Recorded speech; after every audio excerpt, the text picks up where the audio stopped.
పిల్లల్లో ఐరన్ డెఫిషియన్సీని ఎలా గుర్తుపట్టాలి?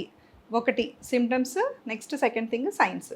సో సిమ్టమ్స్ అంటే ఏంటి? మనము ఈజీగా ఆహ్, పిల్లవాళ్ళని రోజు చూస్తూ ఉంటే మనకి తెలిసే వాటిని సిమ్టమ్స్ అని అంటాము. సైన్స్ అంటే యూజువల్లీ మీ డాక్టర్ గారు గమనిస్తారనమాట. సో ఏమేం సిమ్టమ్స్ గుర్తుపెట్టుకోవాలి అనంటే ఒకటి తొందరగా టయర్డ్ అయిపోవడం, ఫెటీగ్ అంటాం కదా! సో ఇంక్రీజ్ టయర్డ్‌నెస్ ఒకటి. తర్వాత రెడ్యూస్డ్ అపెటైట్ అంటే ఇంతకుముందు బాగా తినే పిల్లలు ఇప్పుడు సరిగ్గా తినట్లేదు. అండ్ రెడ్యూస్డ్ గ్రోత్ అంటే హైట్ అండ్ వెయిట్ అనేది సరిగా పెరగట్లేదు.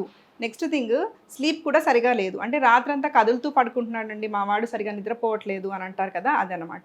నెక్స్ట్ థింగ్ వచ్చేసి ఇవి కాకుండా గుర్తుపెట్టుకోవాల్సింది ఇంతకుముందు మంచిగా చదివే పిల్లలు ఇప్పుడు చదవట్లేదు. అంటే డిక్రీజ్డ్ స్కూల్ పెర్ఫార్మెన్స్. మనం యూజువల్లీ పిల్లలు చదవట్లేదు ఈ మధ్య సరిగా అని అనుకుంటాం కానీ ఎందుకు మార్కులు సరిగా రాకపోవచ్చు అనంటే వాళ్ళల్లో అటెన్షన్ స్పాన్ అనేది తగ్గిపోతుందనమాట. సో దానివల్ల ప్లస్ మెమరీ అనేది తగ్గిపోతుంది. దానివల్ల వాళ్ళ మార్కులు తగ్గిపోవచ్చు. సో ఇది మీరు గమనించుకోవాలి.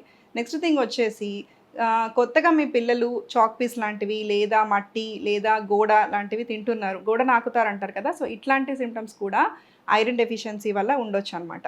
ఇవి కాకుండా ఇంకా ఏం చూసుకోవాలి అనంటే హెయిర్ లాస్ ఒకటి అండ్ నెయిల్స్ అనేవి చాలా ఈజీగా ఊడిపోతున్నాయి. బ్రిటిల్ నెయిల్స్ అంటాం. సో నెయిల్స్ ఊడిపోవడం ఒకటి. నెక్స్ట్ థింగ్ నెయిల్ అనేది మామూలుగా ఇలా ఫ్లాట్‌గా ఉండకుండా స్పూన్ షేప్‌లో కనిపిస్తాయనమాట. అంటే మీకు గుంటలాగా వస్తుంది నెయిల్ మీద.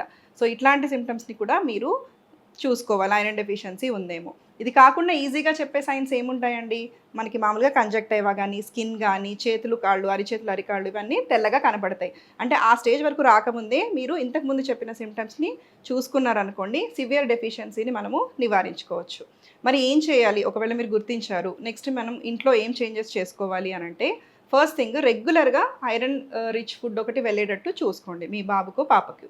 నెక్స్ట్ థింగ్ వచ్చేసి రోజు ఒక పూట ఐరన్ కడాయిలో కుక్ చేసుకోండి. సో దట్ ఏమవుతుంది అంటే కుకింగ్ అప్పుడు ఆ ఐరన్ అనేది ఫుడ్‌లోకి సెక్రీట్ అయ్యి మనకి తినేటప్పుడు మనకది లభిస్తుంది. నెక్స్ట్ థింగ్ వచ్చేసి మర్చిపోకుండా చేయాల్సింది రెగ్యులర్‌గా డీవార్మింగ్ చేయాలి మీ పిల్లలకి. అంటే ఏంటి నట్టల మందు, నులిపురుగుల మందు అంటాం కదా మనము.